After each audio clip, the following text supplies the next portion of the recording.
BMW's driver assistance systems are there to support you during your journeys. Lane change warning or blind spot collision warning detects vehicles in the blind spot or vehicles approaching from behind in the adjacent lane. A detected vehicle is shown by a light on the side mirrors.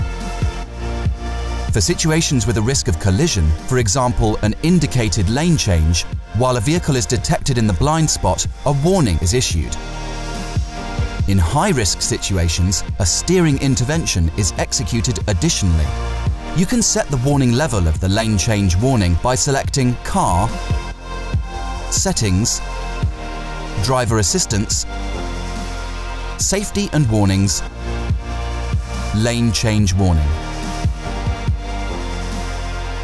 Please select the desired setting or turn the lane change warning off. You can uncheck the box Steering Intervention if you don't want the vehicle to intervene. You can also change the settings of the steering wheel vibration intensity.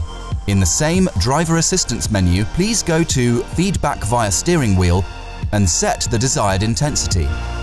Note, the intensity of steering wheel vibration can only be set for all driver assistance systems simultaneously. Steering wheel intervention and vibration can be turned on or off individually. So if steering wheel intervention or vibration is turned off for one system, it can still react for another. With the Intelligent Safety Systems button, you can control the driver assistance systems centrally. Continue watching our how-to series to get the most out of your BMW.